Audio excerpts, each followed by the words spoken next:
And welcome into Press Box Live, a special edition of Press Box Live as we get closer to the Maryland Five Star.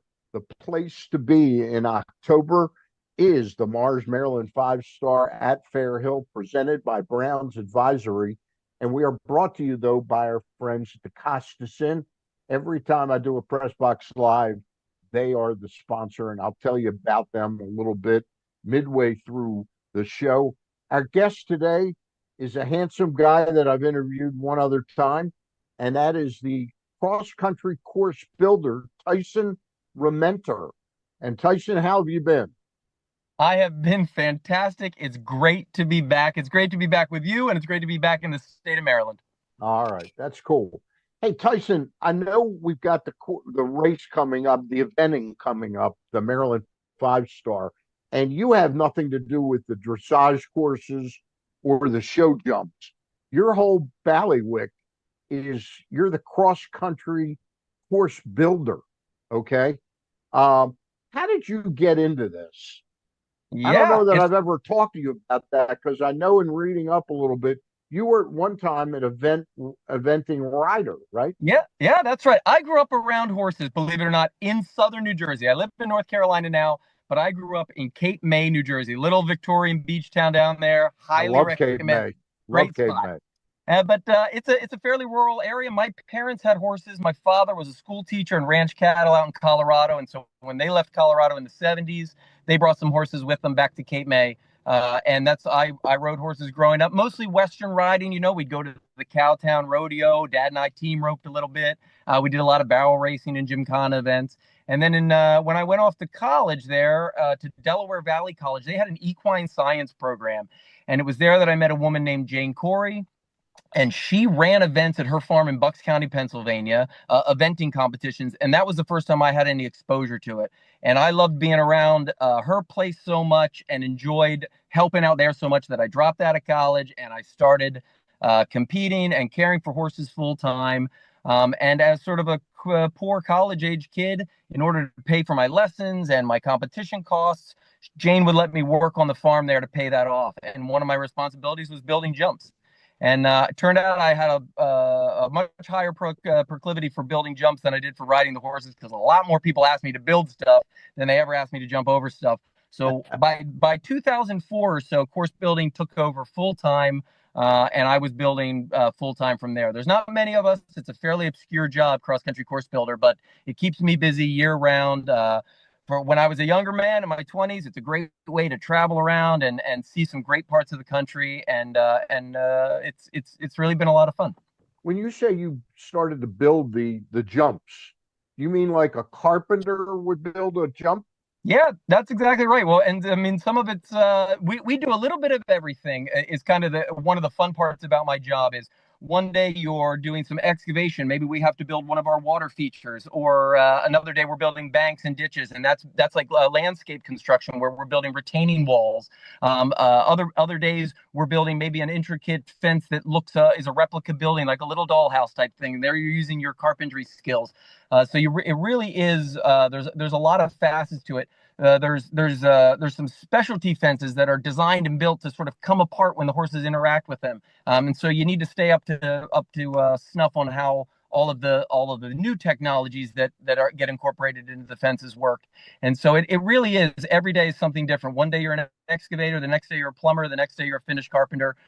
So there's a little something for everybody, and it's a very market, or a Yeah, it very is a niche. yeah, It yeah, is a very very very unique very niche. unique. Yeah, I'm not sure my parents even really know what I do. I say, oh, he does something with horses. I'm not sure, but it's a They lot of probably fun think and a great you're way to travel and see the world. So they probably think you're a secret agent. yeah, They yeah, probably think that. yeah. That's got to be it. We're Yeah. talking with Tyson Rementer. He is the cross country course builder. So when you started building jumps, how did that ultimately morph into where you ended up designing and building the courses that you were working on? Yeah, so very much like a home builder and an architect, I work with a cross-country course designer. This year we have a new designer in Pierre Le Goupil. He's a French cross-country course designer, and the course designer decides what fences he wants to use, how big they are, and exactly where they go. And then it's up to me and my team to figure out how they're going to be crafted. And then also anything that goes between the galloping lanes from the start box to the finish flags. We've got more than 55 efforts out here. The jumps, the ground, where the stringing goes, how we get the horses exactly to those jumps. All those sorts of things come under our purview. We're more or less responsible for everything that is between those galloping lanes, and there's a lot to do out here. We not only have the 5-star competition, we also have a 3-star competition. Yeah. So you're looking at close to 100 cross-country fences that we have out here. Okay. It's interesting. One of the questions I was going to ask you when you took the job at doing this particular cross country course for a 5-star, did you go tour any of the other 5-stars around the world? Did you go to England or Australia, or did you watch them on video to see them? Or how did you assess what you're competing against as a course builder? Yeah, absolutely. Yeah, I've been watching them on way back to the VHS tape days. I can remember getting my first VHS tape of the Burley horse trials in 1992, and wearing that tape out. Watching those over and over again. I haven't traveled overseas to any of the other 5-stars, but I've been working at the Kentucky 3-day event, the 5-star there since 2012. That's in Lexington, right? Yep, thereabouts. Okay. So, yep. So, and then I have another member of my team, Levy Ricard, who's my building partner. He grew up in Belgium, lived in England for a long time, and he worked at the Badminton Horse Trials. And the two of us worked at the 5-star in Rio de Janeiro, which was the Olympic Games in 2016. So we have, I say between Levy and I, we've built jumps on 3 different continents all over the world. We have lots and lots of experience, and even throughout the year, we build events from the starter level all the way down to 70-centimeter jumps, 2'3", all the way up to these big 5-star levels. So we get lots and lots of practice at it. Now the course designer, what's his name? Pierre Lagoupil. I've been practicing that one. Now, conversely, does he get into the mud with you in terms of what he wants out of the jumps? In other words, what you're going to build, or is that totally up to you and the team there at the Maryland 5-star? Yeah, Pierre's a bit hands-on. Pierre's done a little bit of building himself, so he sort of knows the nuts and bolts of how things are put together. But he'll provide some drawings, he'll provide dimensions, but for the most part, how the fences are constructed, that comes down to me and my team there. So yeah, like I said, it's very much like an architect and a home builder type relationship, Okay. where he's laying out the details and we're bringing his vision to life. So, yeah, it's a real hand-in-hand relationship. With him being over there in France, it takes a lot of these FaceTime calls and that kind of thing to get things to happen. But he makes about 3 or 4 trips over here a year. So we meet on site starting in January, and we have 3 or 4 other on-site visits from there, and the rest of it we do online. Now, again, I'm like a novice. I've been to all 4 of the other previous 5-stars out there at Fair Hills, and this one, by the way, is coming up October 16th to the 19th. Thursday and Friday, the 16th and 17th, will be the dressage. The 18th is Tyson's baby, the cross country, and then Sunday to finish it off, the champion gets crowned by the show jumping. Tell me a little bit from my perspective. I thought it was a gorgeous cross country course last year. Do you sit there and go, God, there's those jumps are too far apart, or what is the necessity to, if it ain't broke, don't fix it? Is something broke, or you're just trying to up the game each year? Yeah, we're trying to stay current. We're trying to present new challenges for the riders. We're trying, if the same old thing, they catch on pretty quick and they get you figured out. And so it gets, it'll get a little too easy for them at this 5-star level. We want to constantly keep them on their feet, constantly keeping them challenged, giving the riders lots and lots to think about. So although the basic track, the start and the finish line, and a lot of where the horses travel will be the same, just about everything else has been changed up. So we use a lot of these fences are mobile that, despite the size of them, we can still pick them up and move them around. And so all these fences get stored over the winter. They get brought back out, and we give the course a fresh look every year, and it just it keeps it interesting for the riders. It keeps it interesting for the spectators. We have. In addition to a lot of the fences that you're familiar with and used to seeing here at the Maryland 5-Star, we've built 15 new fences for the 5-Star alone, and it really has a new look this year. And I think everybody's going to be pretty excited to check it out. Now, did some of the decisions, I remember the first year, wasn't it that some of the riders complained that it was too long a cross country course or something like that? Wasn't that the complaint that first year? In other words, my question is some of this feedback from riders, or is it you and the course designer, your total baby as to why you made changes and what those changes will be? Yeah, you're constantly trying to tweak the course. A lot of the complaints from the riders, those are probably complaints from the people that didn't win. They're athletes just like anybody else. But no, we're a new venue like this. You got to think Kentucky is a young 3-day event, and they've been running since 1978. So they've had lots and lots of time to absolutely perfect it. We're only in our 5th year, and I think we are doing a phenomenal job here at Fair Hill. I mean, I think this cross country course is one to compare with anyone in the world. And I mean, badminton, Burley, I don't have the exact statistics, but they've been around for a long time. I want to say that badminton's been running since the 40s. So they've had a lot of time to figure out. Close to 100 years. That's right. What ground works well, what ground doesn't work well, which areas do the horses really seem to receive well and which they don't. So we're definitely the new kid on the block. And it takes a little time to get things just right and to know exactly what works best for the horses, what the horses really seem to enjoy. We're always trying to provide a cross-country courses that the horses can enjoy, but really, really challenge the riders. That's our goal. And yeah, it's a moving target. Every year it gets there's newer and newer technology. I think just like with any other sport. I want to set the table again, and then I want to do this ad for Couse Inn. But I just want to remind folks again, the website, if you're interested in finding out about the Maryland 5-Star, you've been hearing about it for the last several weeks on social media or from friends. It's Maryland, fully spelled out, Maryland, the number 5-star, STAR.US is the website. Got all sorts of information there. You can buy tickets. You can find out the times of the events, what kind of shopping and what kind of other events there are, like the Corgi race and the Corgi Challenge or whatever it's called. Also, plenty of shopping out there, great food out there, and many, many other events there. Again, the dates are October 16th through 19th. I've got more to talk to you about in just a moment, Tyson. Let me tell folks a little bit about the Couse Inn. Do you like steamed crabs, Tyson?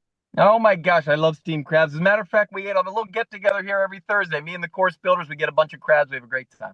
All right. Well, the place to try them is the Couse Inn, the old Couse Inn, 4100 North Point Boulevard. They've been there for 54 years. We'll see Tyson in about 49 years. He'll look a little older, but that's how long the Couse Inn has been there, 4100 North Point Boulevard. That's where you want to go if you still want to have steamed crabs. And trust me, lots of people are doing that. But there is a new Couse Inn with the same great menu, except they don't serve steamed crabs, but they have crab cakes, crab soup, plenty of fish dishes, beef, great steaks, ribs, all kinds of stuff. The Couse Inn, the second location now above the grandstand at Timonium Racecourse, right next to the OTB. They're open for lunch and dinner 7 days a week. Check out the new Couse Inn or go back to your old favorite at 4100 North Point Boulevard. That's the Couse Inn, and tell them Stan the Fan sent you. Now back to these questions I had for you. The place to be in October is the Maryland 5-Star at Fair Hill, presented by Brown's Advisory. When you guys decide, you and Pierre get together and you decide what you're going to do, is it in January? Is it November, like a month after? How soon are you into this, and how much time do you need to allow yourself and pace yourself so you're not at the last minute, you got tons of stuff to do? Yeah, that's the goal. It is a year-round process. We have our first planning meeting on Sunday. And we did last year. We sat down with Ian, our outgoing course designer, and Pierre, the new course designer. And on Sunday of the event, we talked about what we liked, what we didn't like, what went well, what didn't work so well, and the changes that we'd make. Some of those that we implemented, some of those we canned all together and came up with some ideas. We talked about changing the start. We talked about changing the route a little bit. So that all happens immediately following the event while it's fresh in everybody's mind. And then our first site visit is in January, and then it's full tilt from then on out. I mean, I'm back in anytime we have to disturb the earth in any way, create new in-ground features. You got to get that grass rooted, and so we try to do that first thing in the spring when give it nearly a full year of growing and time to grow in, because it takes a long time to implement some of these ideas. Some of them are multi-year ideas that we won't. I just funked my horn. That you won't see implemented for 2 or 3 years, so the ground can really be established. That's one of the really important things for these horses is to have good going. The safest way to jump these jumps is to get a good takeoff and landing, and that all comes to the ground. We have a phenomenal crew in Rupert Landscaping, which I'm sure you've seen their trucks in this area. They're all over the place. They do everything from residential landscaping to these big commercial jobs. And the ground that they've helped produce here at Fair Hill, is second to none. I mean, they've taken the old turf here that we have at the park and have really developed it into some beautiful, beautiful going.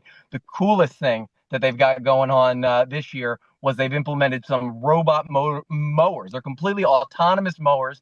They plug them in overnight. They run on electricity. The guys from the landscaping company, they mapped everything out. And then these robots are out here all by themselves mowing all the galloping lanes. It's pretty wild to see. It's like R2D2 out here taking care of the grass. So there's no chance. There's no chance on October 18th during the course of the running it across country, the robots will be out there. No. I told them I've seen enough Terminator movies. They got to have those suckers locked up when the competition starts. But it's pretty cool. They've done a really good job. But yeah, the groundwork takes a long time. But and then building the course, we do a big visit in August, and that's when I do a lot of the big whole log carvings, and we unwrap the jumps from their winter storage, and we get them all ground down and cleaned up and new paint put on. So yeah, it's an ongoing process throughout the year. We don't just put it down. I'm a nervous guy to begin with, so I couldn't handle having to do everything at the last minute. I like to be really well planned out. So we're getting it all done. All right. The countryside out there in Fair Hills, out in Harford County, is just second to none. I mean, it's just absolutely breathtaking. Didn't want to ask you though about the water. How important is water to designing the totality of a cross-country run? And do the horses mind water, or do they like a little sprinkle? Yeah, they love it. The horses are the original four-wheel drive vehicles. I mean, they'll go just about anywhere. I feel like they prefer it when the ground is just a little bit on the softer side. This time of year is a little bit of a struggle between having too much rain and too little rain. But when they can get a little purchase into the ground, that's kind of the best. They really don't mind being out in the rain. A lot of times, drive past any horse farm and you'll see these beautiful run-in sheds that they've created for the horses to get out of the weather, and they're standing out there in the rain. So the horses really just don't mind the weather. It's that keeps the spectators away sometimes. So we prefer sunny days on cross country day, but the weather really doesn't bother the horses too much this time of year. It's the hot weather that we really struggle with, keeping the horses happy for a competition like this where they're running at top speed and jumping over jumps. We want those nice cool fall days, and that's about what you get out here in Cecil County. But you're right about this park. I work on a lot of facilities all throughout the country, and this one is really something special. And if we're close to Philadelphia, we're close to Baltimore, we're close to New York City from here. Realistically, when you think about it, to have a park like this, I've heard there's more than 90 miles of trails out here. If you're a birder or a dog walker or anybody, come check it out. Come check it out for the event. Get out here on Saturday and see what this park is. It really is just absolutely unbelievable. There's these old growth poplar trees here that really are a sight to see out in the woods here at the Fair Hill Park, and it's a really, really special property for the horses, for the riders, for the spectators, for the people of Cecil County. You're really lucky to have such a phenomenal park, and you don't want to miss it. You're plugged in pretty good to the horse world in New Jersey and Delaware. How big is it? How much are we attracting from those people? It's a nice chunk, isn't it? Oh yeah, yeah, yeah. We're getting a good. I mean, nothing but positive feedback out there from the horse side of things, from the equestrian world. I mean, people absolutely love coming here to Fair Hill. We've got one rider coming all the way from Australia. Now, you get a lot of these Australian riders who might be based in the US or even in England, but we have a gal coming this year who's coming all the way from Australia, and that is quite a trip to bring a horse all that way. Yeah. And I think that's a real testament to what's been produced here at Fair Hill, that we're drawing people from all corners of the world. They want to get out here. They want to see what's so special about Fair Hill. And there's a lot of something special here at the Maryland Five Star. It really is a great venue, a great event. There's something for everybody, from the riders to the spectators. Bring your kids, bring your dog, bring grandma, bring grandpa. This is an event for everybody, and it's something that Cecil County should be really proud that they have in their back pocket. When I first started doing these Zooms about this, I didn't know much about it. Terry introduced me to it, Terry Hazeltine. Right. And Terry said, hopefully one day we're hoping it's going to be like the Falls Preakness, Yeah. in terms of, and they're growing. I mean, it's growing exponentially each year. There's about a 10-13% jump, it seems like, in attendance. Yeah, 100%. And we're not limited by the number of people you can put into a grandstand or a stadium. I mean, we've got hundreds and hundreds of acres here. We got room for everybody. So come and check it out. And this is a three-phase competition. If you're bored by the dressage, don't worry about it. There's cross country the next day. If you don't like walking out, doing so much walking and seeing all the jumps on cross country, you can stop in one spot, watch it on the Jumbotron. The next day they're going to have the show jumping competition. So you really get to see these horses are real triathletes. These are the all-rounders. So there's something for everybody, no matter what you're into. If you just want to see the people and their dogs out here, I mean, that's my brother came. He's a city guy. He lives in South Philadelphia, and he came last year, and I think he was more blown away by the number of dogs they got to see than he was about the horses. So yeah, there's lots to see and do here, and we got room for everybody. So it's a great way to spend a weekend. I got one more question for you. It's October as we're taping this, because it's going to be a few days before we put it up on our site. Yep. It's October the 7th, I think, today. And by the way, I apologize. I said Hartford County. It's, of course, located in Cecil. You're about 7 or 8 days away from your big show on the 18th, on Saturday. That's right. Do you want some more rain in between now and then, or is rain bad right now? I'd take all of it what we can get at this point. Like, we got a half an inch predicted for tomorrow. The forecast right now looks absolutely perfect. But like I said, they've done such a good job year round. We can irrigate the first not quite half of the course that's in close proximity to the racetrack. We can easily get some water on that. But the back half of the course, the second half of the course, is a lot more difficult. We have to water that remotely with big Bowsers and trucks. So we prefer to get as much rain as we can. But then, obviously in a perfect world, we get a beautiful, bright, sunny day on Saturday. But yeah, the ground here is in such good shape that we can take any weather we get. All right. He's Tyson Rementer. He is the course builder out at the Fair Hills eventing facility. Mars Maryland Five Stars coming up at Fair Hill, presented by Brown's Advisory, October 16th through the 19th. The place to be in October, again, Thursday, Friday dressage, Saturday cross country, and Sunday show jumping, which will decide the whole thing. Go to Maryland, spelled out like Maryland, the number 5 star STAR.US to look up all the stuff. Tyson, really appreciate it. Course builder for the cross country out there at Fair Hills. Thank you very much. Yeah, thanks for having me. I also forgot to mention they got a 5K that's a benefit to the park in some capacity. That's right. This year the 5K. Yep. So we got all the course builders are running in the 5K on Sunday. We're going to be pulling up the rear, but come and join us and come check it out. We got the corgi races on Sunday. We've got the show jumping on Sunday, and we've got this 5K. Everybody come on out and check it out. It's going to be a lot of fun. And there's also going to be pari-mutuel betting on the 5-star event. Now we're talking. Let's do it. There's something for everybody. All right. Tyson, thank you very much. Appreciate it. Thank you so much. Great to see you again. Have a good one. All right. I want to also thank our friends at the Couse for bringing this to you. We'll be back later next week. That's it for now. For Tyson Rementer, I'm Stan the Fan Charles. Bye for now.